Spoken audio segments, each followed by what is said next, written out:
The local support for Barack Obama signals a change in Boston's electorate, but the local picture also reflects what's happening around the country. Last night, that change was brought even more sharply into focus by a rally outside the campaign gathering for Mitt Romney at the Convention Center in South Boston. Our guest was in the outside gathering as a politically active city councilor at large, but also as a co-sponsor in solidarity with advocates for immigrants. We'd like to welcome City Councilor Felix Arroyo. Thank you very much for being with us, How you doing? Thanks for having me. Think like a political animal here. You're not an immigrant. You're born in the States here in Boston, I think, right? Yeah, fourth generation American. Right. So, but you're out there with advocates for immigrants, and why was that so important last night? It's sort of strange for a politician to say this, but I think we would get to immigration reform if politicians stopped playing politics with the subject of immigration reform. To me, what moves me about our country, the two truths that make us very different from most other countries, not all, but most, is one, that we're able to freely elect our leaders. We did that yesterday. Yesterday was the realization of that freedom that we have of electing our leaders. But the second one is that the vast majority of the people who live in this country are not native to this land. And whether it was the Mayflower or yesterday, most of us, if not all of us, at some point got here on a boat. And now we're in the same boat, and I feel like our immigration system is broken. Both sides would agree. The most conservative person would agree that it's a broken immigration system. The most progressive person would agree it's a broken system. And I think if we get both parties down at the table to just start talking about how do we fix this in a humane way, in a way that stays true to America's promise of bringing our tide and our poor, move forward and fix it. And that's what we were doing. So this rally, while it was outside of Romney's headquarters, it's because Romney was in Boston. The same rally happened outside of Obama's headquarters in Chicago. The same rally happened outside of the White House in Washington, D.C., and a number of other cities across the country. It was very much meant to be nonpartisan and to say all parties now, the election's over, let's fix it. The immigrant population, especially if you think about the whole country here, it's mixed. It has different candidates it favors, but by and large, I think the focus was on the Latino vote, and this is a population that had some reasons to be disappointed with Obama. Yes, certainly had reasons to be disappointed. However, overwhelmingly voted for Barack Obama. I think the last check, it was over 70% of Latino voters voted for President Obama, which is a huge number. President George Bush, the son, for instance, used to do very well amongst Latino constituencies.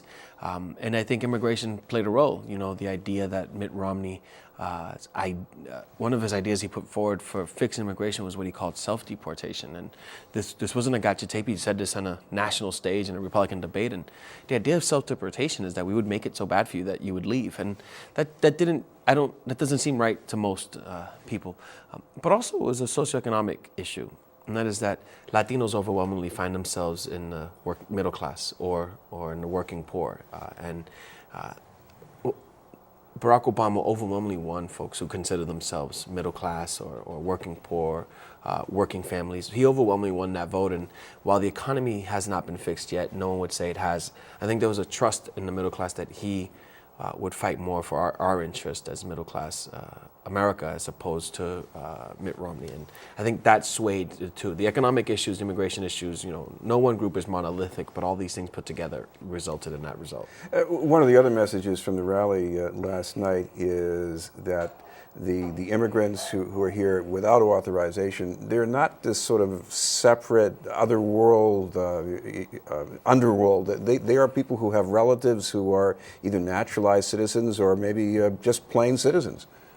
Yeah, and the vast majority of them would like to find a way to become citizens. Many of them pledge allegiance to our flag. Many of them go to our schools. Some even end up joining the military and fight for this country. And so in the end, it's about fixing the system so that there is clear processes in place. Most people who think about immigration, I wonder how many people really know how difficult it is right now. We have changed our policies on how to enter this country, and there was once a time where you just went to Ellis Island and got a lice test. As long as you were from Europe. Yeah, and you got to go through Ellis Island, and they tested you for lice. And even if you failed that test, they'd shave your head, and a week later, you were able to come back in. Now it's considerably more difficult. But immigration is a key part of our country's history. It's the truth of this country, is that we are a country made up of people from all over the world who have found themselves here in this country looking for a better opportunity for themselves and their family. And I ask any parent out there, what would they not do so that their children can have a better future? What would they not do? And when you really contemplate that question, you realize we have to figure out the answer to immigration. Sure, we should know who's in our country. Absolutely, we should know that. But we should create a system where we are that country that says, bring us our Thai, bring us our poor.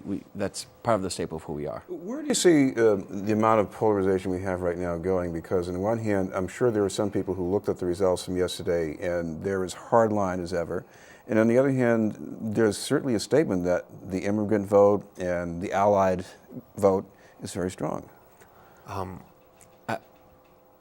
Being myself in politics, I struggle also well with the partisanship of politics, not so much at the local level. Very little partisanship around cleaning parks and potholes and making sure the infrastructure of the city works. But you watch it at the national level, the partisanship, and just really the decision to use their roles in government to stop someone from winning an election or have someone else or to win an election themselves. And while clearly politicians are worried about political survival, I'm not going to sit here and tell you they're not, but they should be more worried about moving forward. And I think the result shows a real split in the country. While President Obama did get reelected, it wasn't by popular vote. It wasn't, a runaway. And he spoke to it in his speech when he accepted the re-election as president and acknowledged that he'll be there for 4 more years. And he spoke to it, and he spoke to how we have to now get to work. We have to get this done. And I think the American people really are looking for that. And I suspect most people who voted, regardless of it, whether it was for Mitt Romney or Barack Obama or Scott Brown here in Massachusetts or Elizabeth Warren, would like Washington to start dealing with the real issues we have before us. Immigration is one of them. The economy clearly is one of them, and getting our country working again and getting people back to work, and really wants us to focus on those issues. And I'm hopeful that now that the election's over, that's what happens. How do you feel about the level of engagement in Boston? I mean, yesterday didn't seem to feel as euphoric as 2008, and yet the numbers were there. In fact, there were more people voting in Boston yesterday than in 2008. I was out in the field all day yesterday, and it was awesome. The downside, some people stood in line for 2 hours, over 2 hours to cast their ballot. But at the same time as that's the downside, the bright side is people stood in line for 2 hours and were willing to stand in line for 2 hours to make sure their voice was heard. I think there was a clear understanding that our vote really is our voice, particularly in government and in politics, and that our voice should be heard. And I'm just very proud of regardless of who they voted for, everyone who took the time to go out and vote and make sure that right that is almost sacred for us as Americans, that they exercised it. And but now that happened, and I think it's now for those who are elected, it's time for them to really get to work and to focus on the issues that are important to us and as a Commonwealth and as a country. Thank you very much for being with us. Thanks for having me. Boston City Councilor Felix Arroyo.